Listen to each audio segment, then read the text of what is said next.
So to put a muzzle on properly, you make sure the thinner part is on top of the muzzle, slide on quickly, and secure behind the ears, and then pull snug. Yeah. So to use a restraint pole, you want to slide over the head. This is real life. With patience. Wendy! I'm so skilled at this. Okay, and then pull snugly behind the ears, and then you're secure. Okay, I'm gonna do a towel wrap on Mama Cat.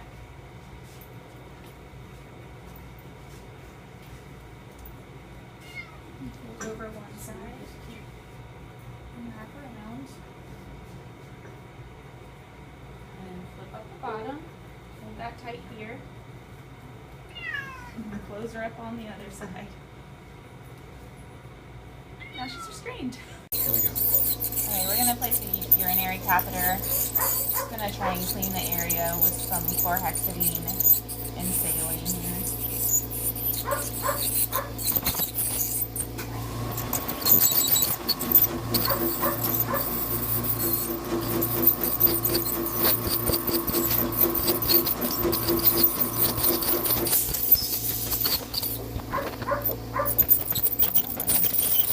I'm going to change my gloves.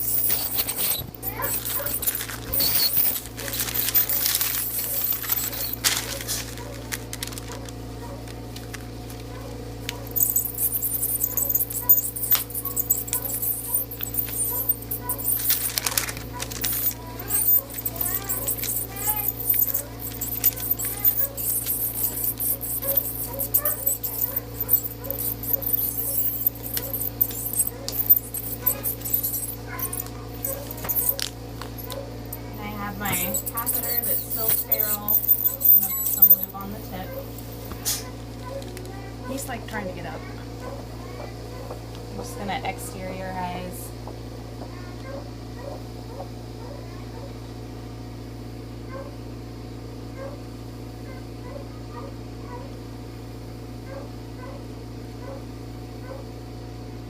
And then gently slide in.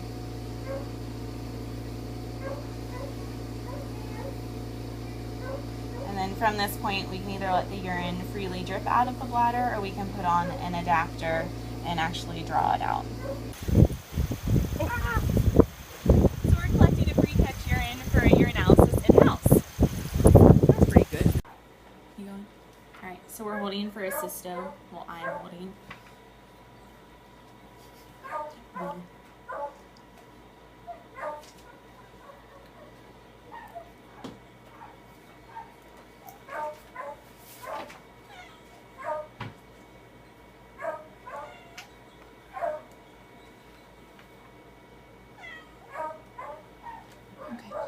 Alright, so we're going to express anal glands. The glands are just inside the rectum at about the 5 and 7 position.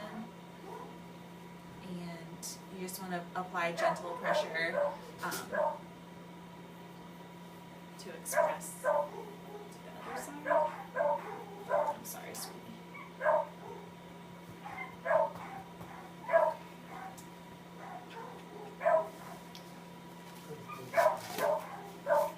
And then we'll do a little bit of cleanup. Great, sweetie.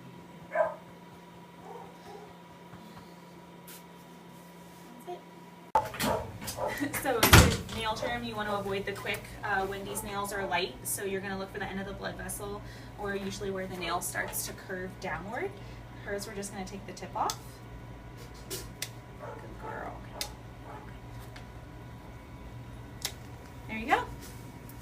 Okay, we're going to cut Barbie's nails just right where they start to curve over to avoid the quick. Okay, thank you. So to hand pull a dog, grab behind the canines here, and then pop down. There we go. Alright, we're going to pill Barbie. Hold her top jaw and poke that down. There you go. Alright, so to clean ear, put some solution down in the canal. And then and wipe out any debris that works itself out.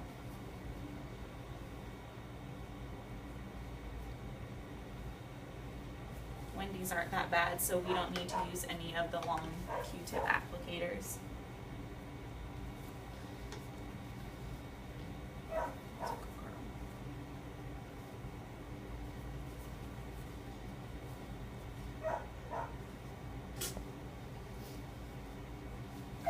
Okay, and then we are going to put in some ear meds. Just put the applicator, I know, partially down in the canal, not too far as to damage anything. Then I usually massage the canal so that it can work itself downward.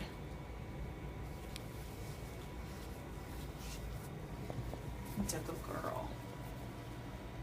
Ears out, put a little bit of cleaner down in.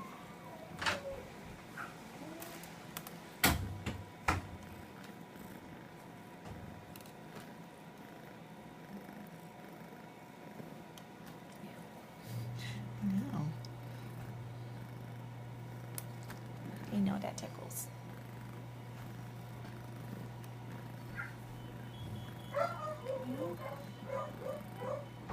We'll do the other side really quickly.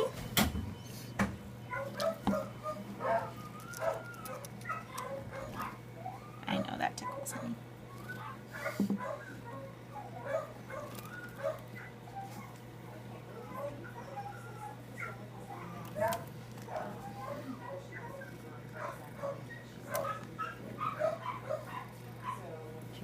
So hard. I know. She's like, oh, I like it.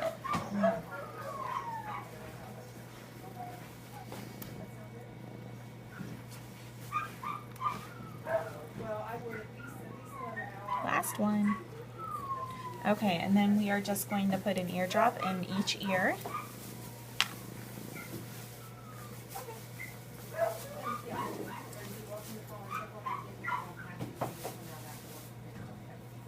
Okay, and done. We are going to put a topical medication on Dusty's vulva area. She has subcutaneous lymphoma, so we're just trying to soothe. I'm just going to gently try and work it outwardly so I'm not bringing bacteria closer to her insides.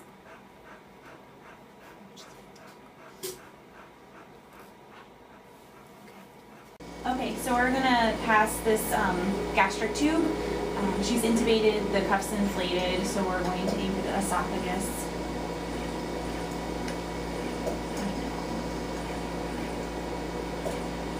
Very gently.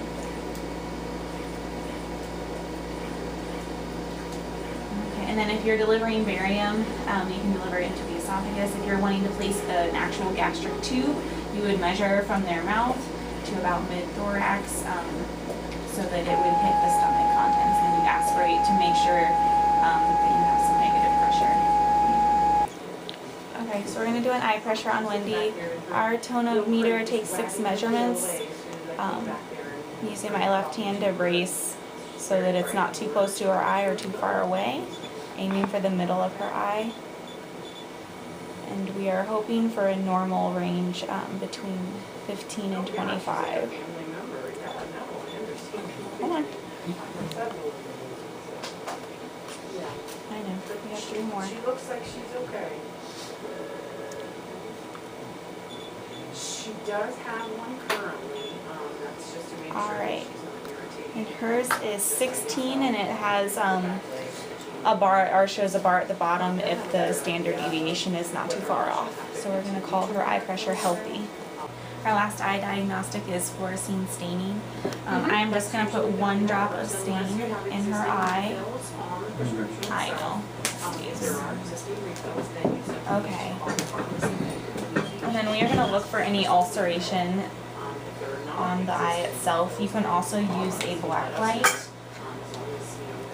to see if there's any stain uptake.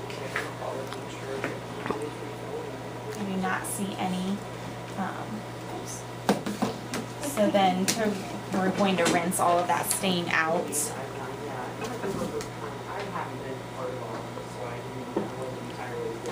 Hold on just a little bit more. So at this point, it should. I can double check. And double check to make sure that no stain has adhered to any lesions. Just hold for just one moment. Is that your concern there to make sure that we're going to be able to fill it? Okay. Alright, we are going to do a Schirmer tear test on Wendy next. We have our test strip. I'm just going to put it inside the lower lid here. And then once it's inserted, we want to time for 60 seconds.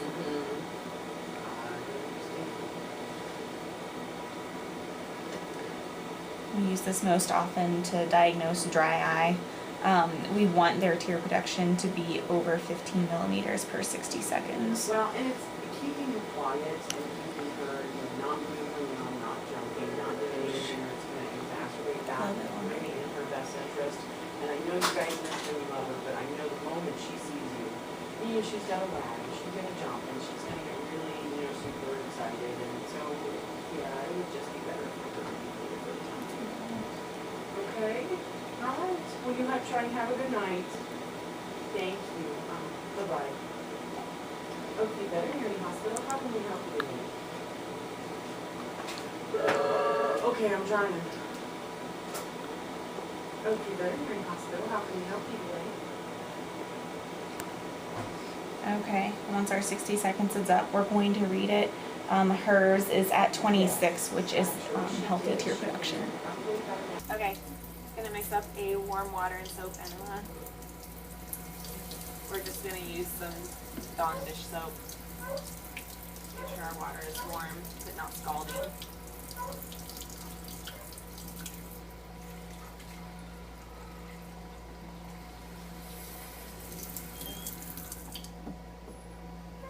We can get it ready to place in the patient. I'm just gonna place this catheter in his rectum for an enema.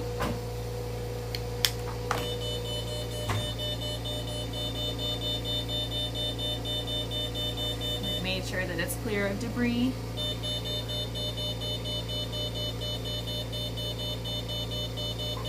And then from this point we can use our warm soapy water and actually flush through. If we hit an impaction, we can flush as we advance until the impaction is cleared. Alright, we're going to administer sub-Q fluids. I'm going to put some alcohol where I plan to give them. And then tent the skin. And then, puncture quickly and then we'll start. We're just going to be delivering 100 today. And once it's done, I'll remove the needle, hold pressure until it stops dripping. Okay, we're going to do a modified Robert Jones on Wendy. I'm going to start with cast padding on the distal aspect of her leg. And with each layer, I'm trying to overlap by at least 50% and not have any wrinkles in it, since that can cause sores on her skin.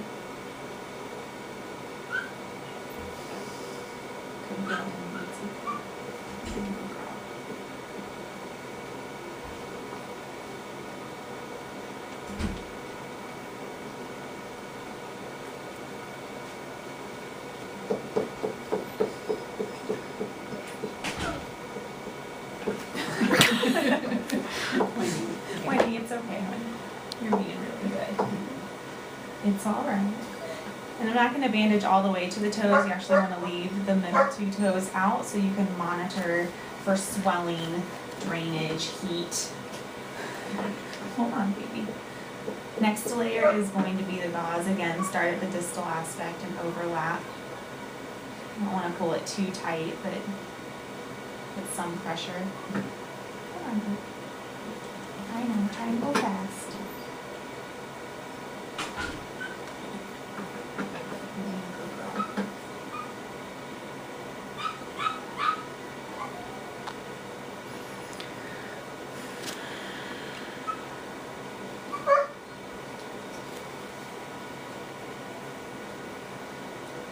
And then on both my gauze layer and my vet wrap layer, I'm going to leave about 1 inch of this cast padding at the top.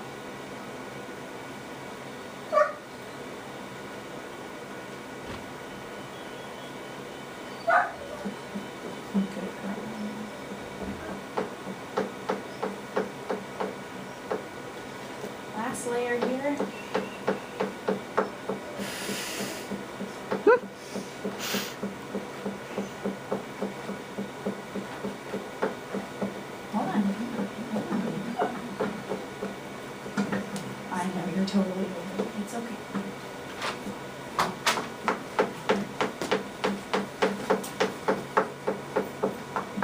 Good girl. Okay, and then just for added support on the bottom, again, I'm not going to cover the toes, but just tape so she has a little bit more traction and protection. Alright, then to remove the modified bandage. Hey, honey.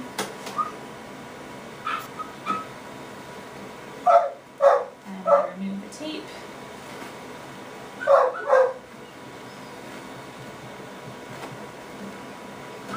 And then I'm just going to cut through the top layer of the vet wrap and bandage scissors so they won't cut her.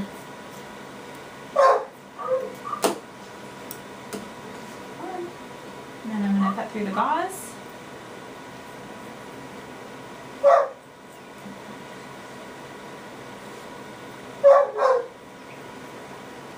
Come on, Stu.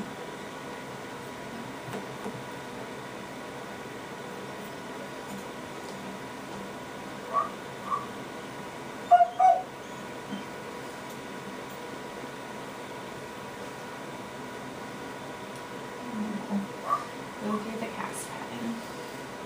Come on, almost done. Good job. We're going to do a modified Robert Jones with a splint added in. So I'm going to do cast padding.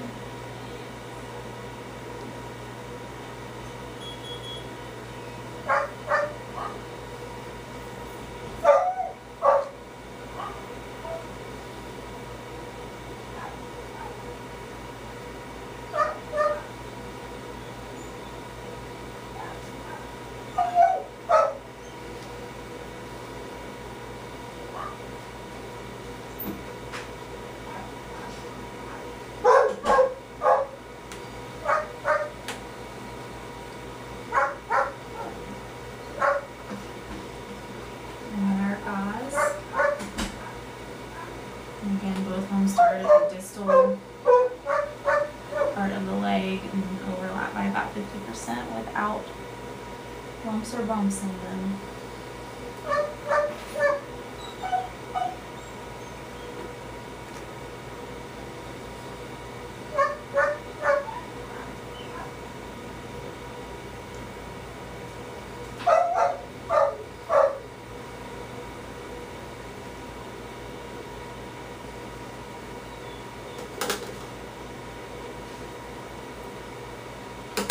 Okay, so once I've completed this part, then we're okay to put the splint on.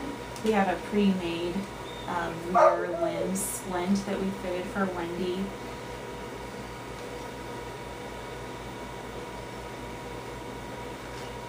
So after this is placed, I'm going to do the vet wrap.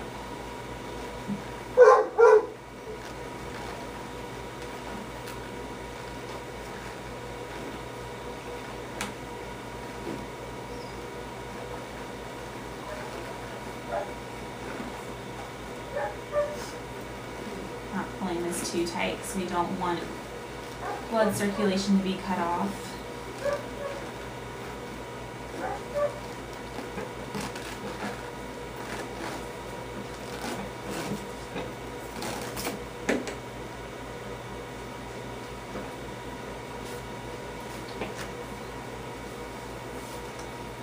And then for support on the bottom, you can put some of the elastic tape.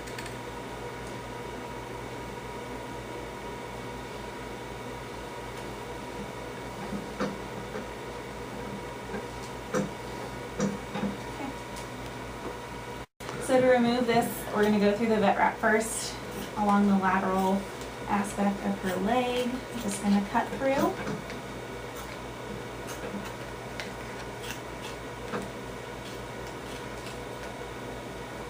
I know, here. Come on.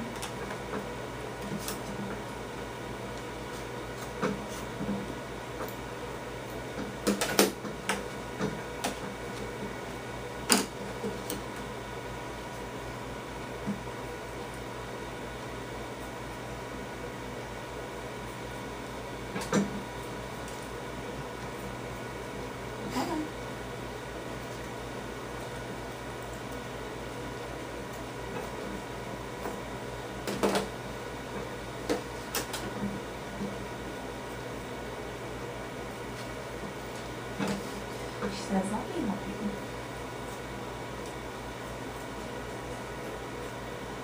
Okay. Okay, I'm gonna put a quick pressure bandage on our spay here. We'll start with a non-stick pad so it doesn't damage our incision when we remove it. And just a little bit of cast padding.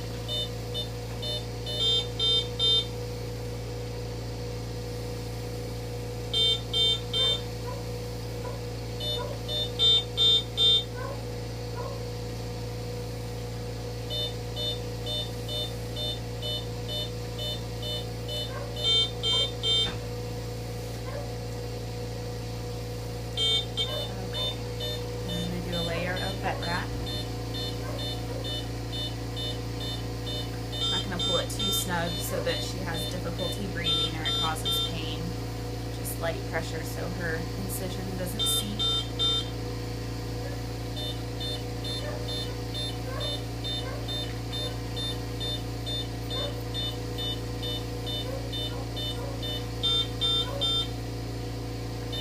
Okay.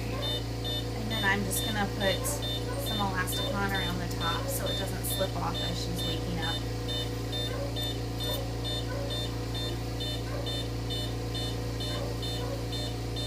I'm gonna put kind of half on the vet wrap and half on her hair, and then we'll take that off in a few hours. Okay, so we're going to do a basic triage on Wendy, who's not actually injured. But if she were to come in with a panicked owner, we would want to find out what had happened. So we'd get a really brief history. What happened? When did it happen? Are there any active open wounds that are bleeding right now? Any vomiting that's occurred? So let's just say that Wendy has been hit by a car, which she obviously has not. We are going to want to make sure that she is alert.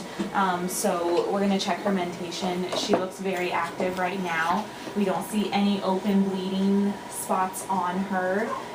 No apparent broken bone. She seems pretty calm and quiet. We're going to check pupil size.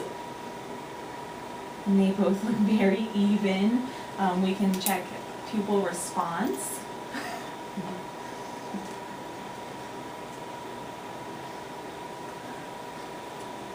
And hers are both reacting the same way. Then we can also listen for lung sounds, make sure that we are not dealing with any fluid in her chest.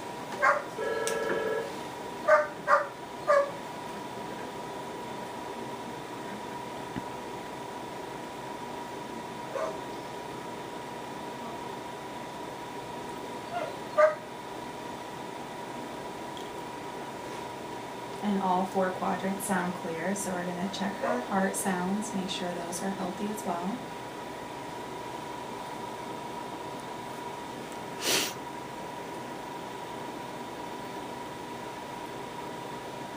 Okay, and she has a really normal rhythm, is not struggling at all.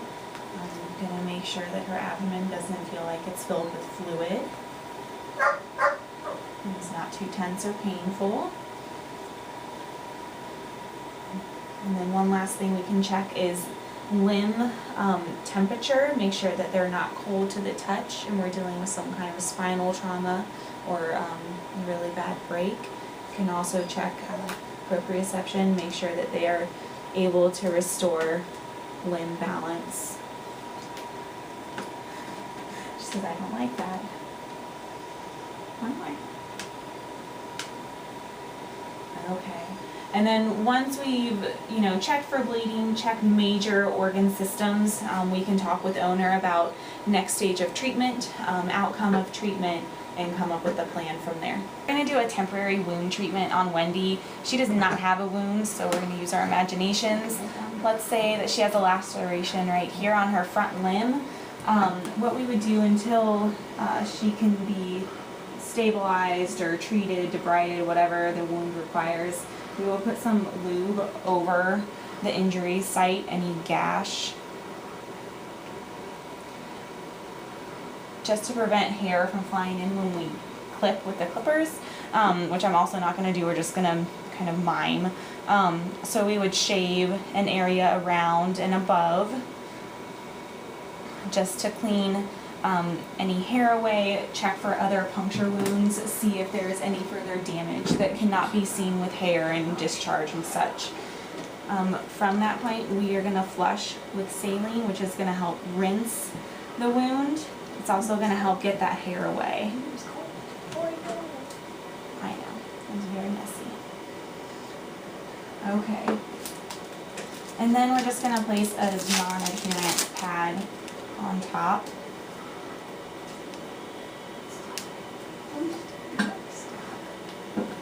Almost done. And then a very light layer of cast padding, just to give a nice buffer, and then if we're having a lot of active drainage, to catch any of that. And then we're also going to do a light layer of vet wrap, not too tight to cut off the circulation, but to put some pressure on our site of injury.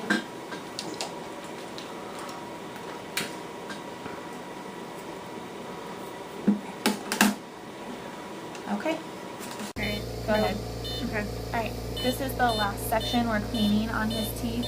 Just gonna try and get some of this away from his gums.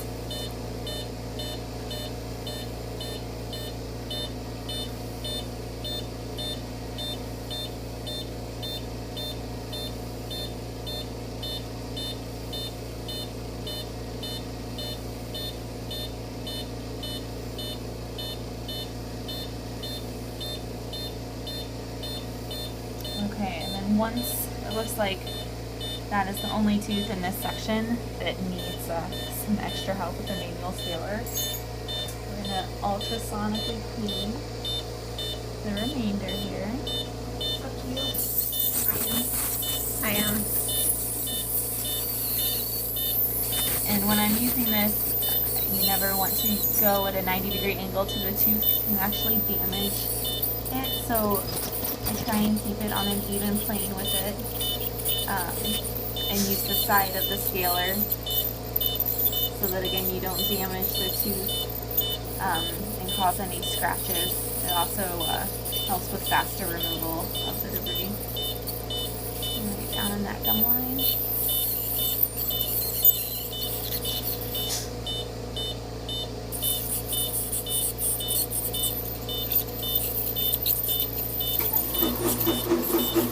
That one looks like it actually might come out, so not going to waste time on it.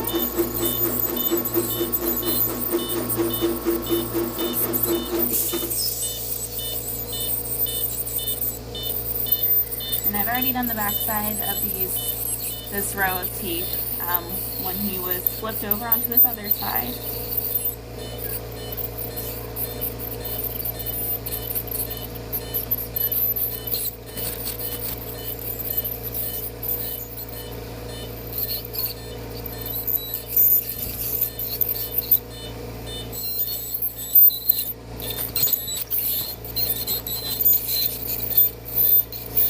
Using the back side of my scaler to get down in this little gap here.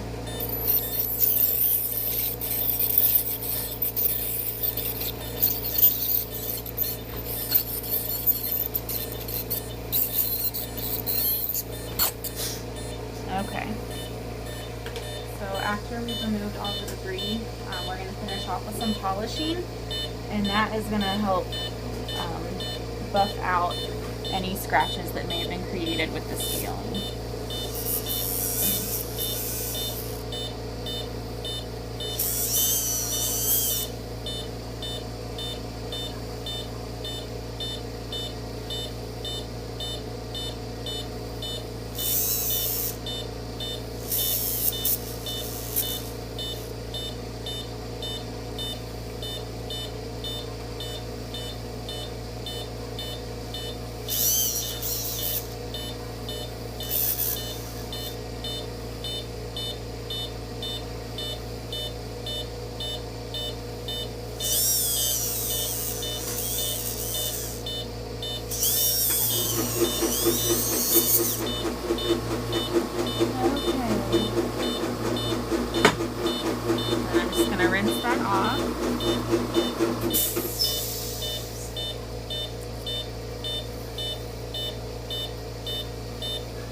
finish off with some CET rinse, which the owner can actually continue for healthy teeth.